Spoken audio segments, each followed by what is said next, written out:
My name is Ken Meyer. I teach guitar at Syracuse University and also here at Onondaga Community College. I wanted to make this video to introduce you to a book that I've just published through Mel Bay called Diatonic Arpeggios for Classical Guitar. It doesn't refer to the kind of arpeggios that we normally play with the right hand. It refers more to broken chords from the left hand moving up and down the neck. So, for example, a C major arpeggio in this context would be like this.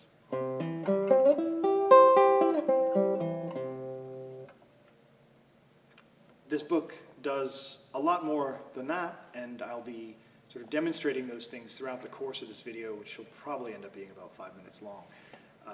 But I just wanted to introduce you to the book, introduce myself to you, and let you know that it's available online, and there should be a link somewhere around this video to click on and purchase if you like. Thank you for watching the video, and thank you for checking it out. So this is an actual copy of the book.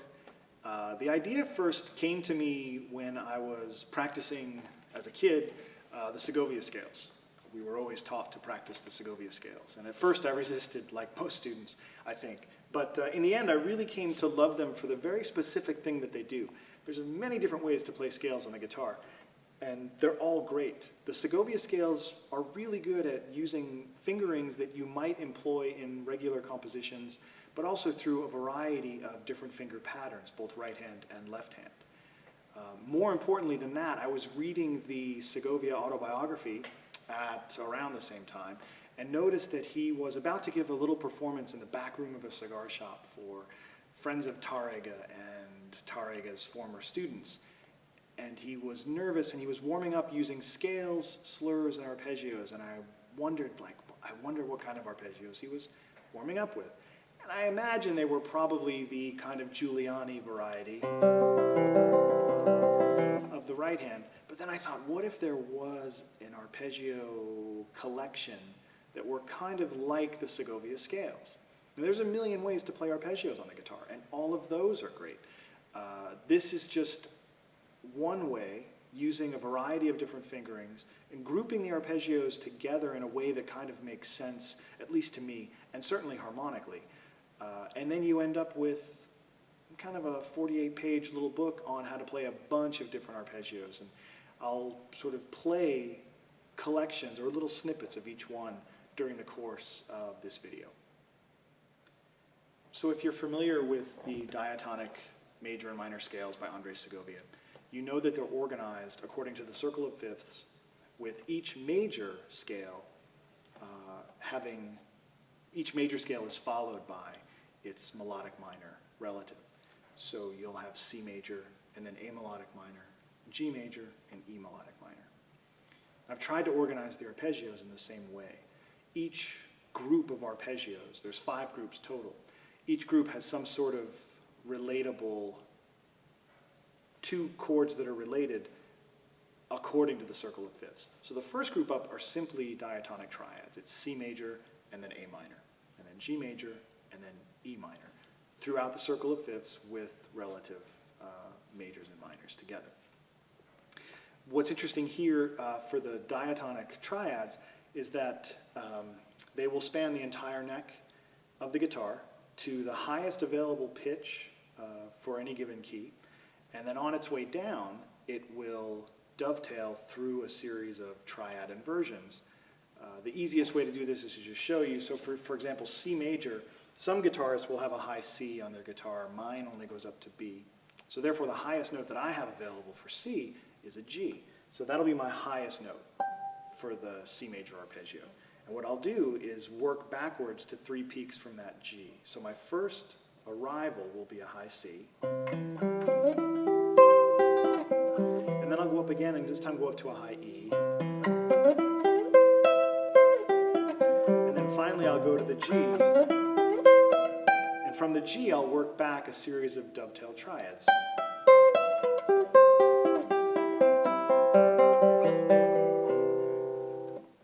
And I'll play those 4 examples for you now.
group of arpeggios in the book are called diatonic dominant sevenths to major seventh resolutions. So you're going to have essentially still going along the circle of fifths, but now we're going to play a G dominant seventh chord resolving to a C major seven chord.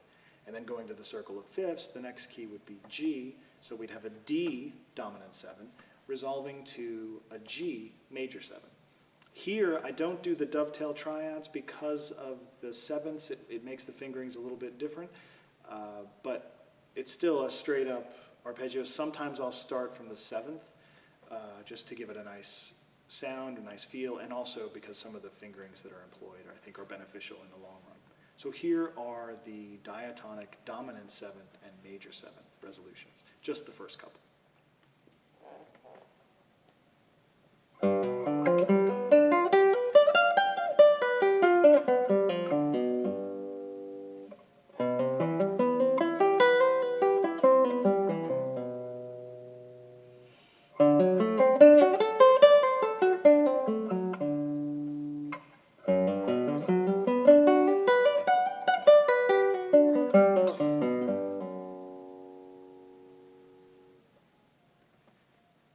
So the first two collections were based primarily on the major scale and its relative minor.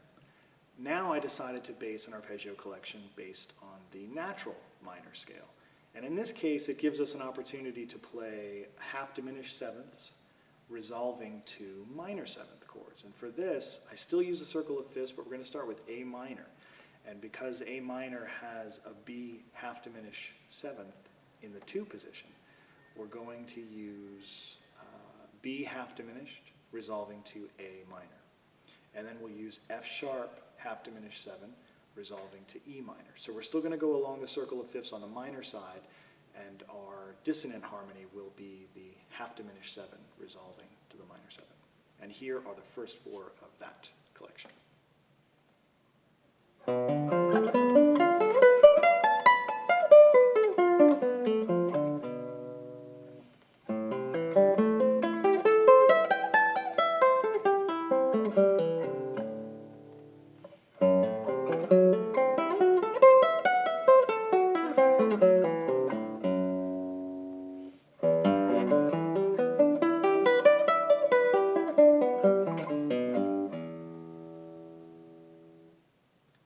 The next arpeggio grouping is based on the harmonic minor scale. And this is kind of an interesting sound. If you take the harmonic minor scale, it's going to give you a raised seventh. We're still going to proceed along the circle of fifths, but doing it with the minor mode, so A to E to B, etc. But because of the raised seventh, you're going to have a G sharp fully diminished seven chord, resolving to an A minor with a major seven. And then you would have, going along to the circle of fifths, a D sharp fully diminished seven chord, resolving to an E minor with a major seven. It's kind of a neat sound. Here are those collections.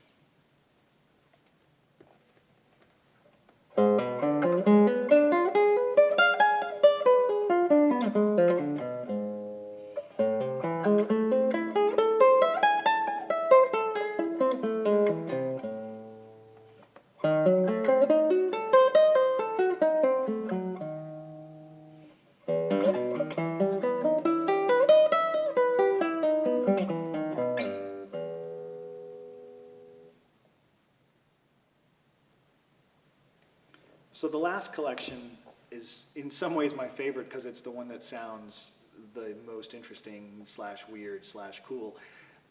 We've done major scales, we've done minor scales, we've done minor sevens, and we've done half diminished sevens and fully diminished sevens and minor chords with major sevens. And the only thing left were augmented triads. And if you look at the whole tone scale or the Lydian augmented scale, you're able to get seventh chords with raised fifths, both in the dominant and the major side. So similar to the dominant seven, major seven collection that we did before, it's the same order, but here we're going to have raised fifths now. So you're going to have a G7 with a sharp 5, resolving to a C major 7 with a sharp 5. And then moving along the circle of fifths, you would have a D7 with a sharp 5, then resolving to a G major 7 with a sharp 5. And here is that final collection now.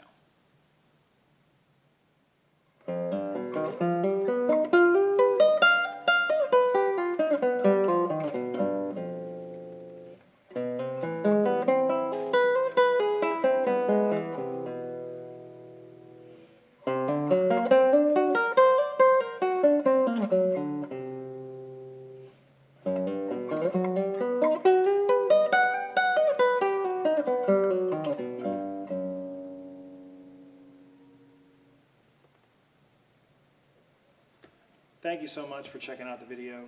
The book is available through Melbay.